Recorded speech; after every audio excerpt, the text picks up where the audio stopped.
오늘도 정말 열심히 사셨습니다. 새벽 이슬을 맞으며 출근하고 자존심 다 버려가며 고개를 숙이고 내 몸 하나 부서져라 일하셨을 겁니다. 그렇게 하루, 한 달, 1년을 버티면 내 삶이, 내 자식의 미래가 조금은 더 나아질 거라 믿으면서 말입니다. 그런데 문득 이런 의문이 들지 않으셨습니까? 왜 내 지갑은 항상 비어 있을까? 왜 빚은 갚아도 끝이 없을까? 왜 세상은 갈수록 살기 팍팍해질까? 내가 게을러서일까요? 내가 노력을 덜 해서일까요? 단언컨대 아닙니다. 당신의 잘못이 아닙니다. 당신이 가난한 진짜 이유는 당신이 한 번도 의심해보지 않았던 이 자본주의 시스템의 거대한 비밀 때문입니다. 오늘 돈을 파는 상인 돈파상이 그 누구도 감히 말해주지 않았던 돈의 잔인한 진실을 날 것 그대로 벗겨드리겠습니다. 오늘 이 영상을 끝까지 보신다면 당신의 세상은 이전으로 절대 돌아갈 수 없을 것입니다. 우리는 자본주의 사회에 살고 있습니다. 자본주의 경제가 유지되려면 끊임없이 성장해야 하죠. 시장에 돈이 계속 풀려야 합니다. 그런데 여러분, 시장에 풀리는 그 수많은 돈이 어디서 나오는지 아십니까? 국가가 찍어내는 걸까요? 아닙니다. 시장의 돈은 누군가가 은행에서 대출을 받을 때 비로소 탄생합니다. 누군가가 결혼을 하기 위해, 집을 사기 위해, 가게를 차리기 위해 빚을 내는 순간 세상에 없던 돈이 창조되는 것입니다. 즉, 우리가 보는 화려한 경제 성장의 실체는 사실 빚의 성장입니다. 경제가 좋을 때는 착시 현상이 일어납니다. 옆집 김 씨가 식당을 해서 대박이 났다더라. 앞집 이 씨가 학원을 차려서 돈을 긁어 모은다더라 하는 소문이 돌기 시작합니다. 그러면 너도 나도 은행으로 달려가 빚을 냅니다. 나도 빚내서 투자하면 저렇게 될 수 있겠지 하면서 말입니다. 그렇게 세상에 돈이 넘쳐나고 활기가 도는 것처럼 보입니다. 축제가 시작된 것 같죠? 하지만 이 축제 뒤에는 아무도 말하지 않는 잔인한 약탈자가 숨어 있습니다. 너도 나도 빚을 내서 열심히 피땀 흘려 일합니다. 돈이 돌고 돕니다. 그런데 이 자본주의 시스템에는 아주 치명적인 설계 오류가 있습니다. 돈이 한 바퀴 돌고 나면 그 돈이 종착하는 곳은 결국 정해져 있다는 사실입니다. 자본주의는 돈이 돈을 버는 구조입니다. 돈은 중력을 가진 괴물 같아서 크기가 클수록 주변의 모든 작은 돈을 빨아들입니다. 결국 서민들이 목숨 걸고 빚내서 만든 경제. 성장의 알곡은 피라미드 꼭대기에 있는 상위 1% 부자들에게 모조리 빨려 들어갑니다. 만약 부자들이 그 돈을 다시 시장에 내놓고 공장을 짓고 서민들에게 월급으로 골고루 나눠준다면 시스템은 멈추지 않을 것입니다. 하지만 현실은 어떻습니까? 부자들은 이미 쓸 만큼 썼습니다. 남은 천문학적인 돈은 소비되지 않습니다. 그 돈은 부자들의 개인 금고로 그리고 거대 은행의 깊숙한 수면 아래로 처박힙니다. 이것이 무엇을 의미할까요? 시장에 돈은 분명 엄청나게 많이 풀렸는데 정작 서민들이 숨쉬고 살아야 할 바닥 경제에는 돈이 씨가 마른다는 뜻입니다.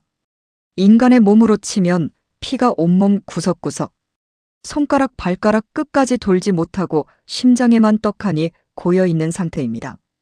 결국 손발은 피가 통하지 않아 괴사하기 시작합니다. 그것이 바로 경제의 수축기, 즉 참혹한 불황의 시작입니다. 수축기는 필연적입니다.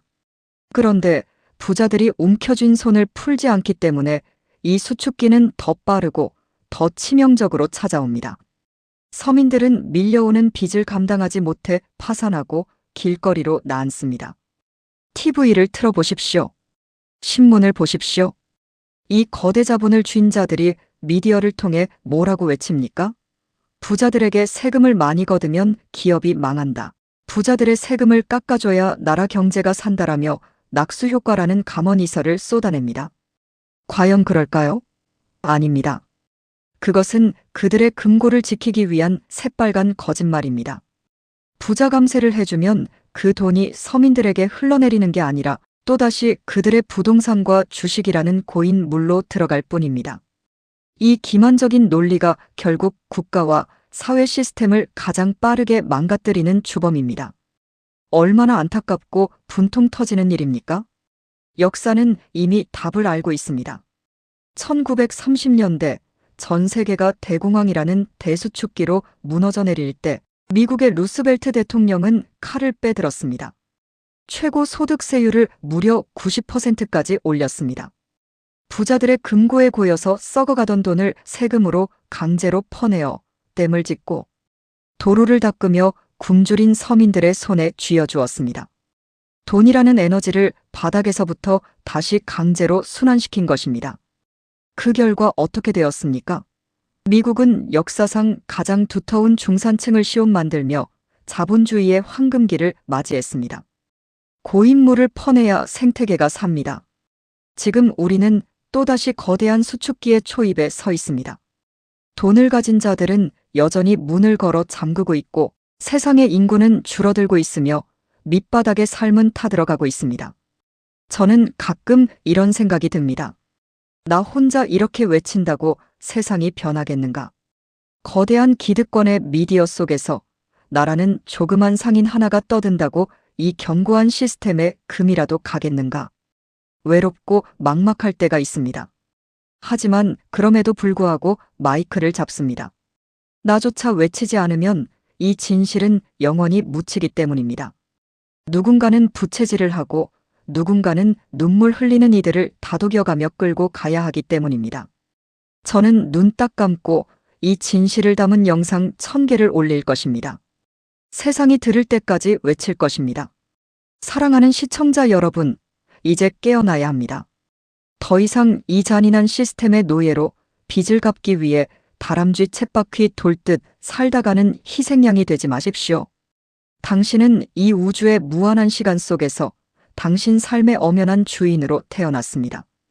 돈은 썩어 문드러지는 물질이 아닙니다. 사람을 살리고 세상을 이롭게 하는 홍익인간의 에너지입니다. 부자들의 금고에서 죽어가는 돈을 우리들의 지혜로 다시 구출해내야 합니다. 가치 있는 생각을 만들고 사람의 심금을 울려 돈의 흐름을 우리 스스로 만들어내야 합니다. 그 돈의 부활을 꿈꾸는 작업실, 돈 부활 공작소의 문은 언제나 열려 있습니다. 저 돈파상과 함께 당신 삶의 주권을 되찾고 이 수축의 시대를 당당하게 돌파해 나갑시다. 당신의 꿈을 현실로 소환하여 가장 가치 있는 돈으로 부활시키는 상인. 지금까지 돈파상이었습니다. 감사합니다.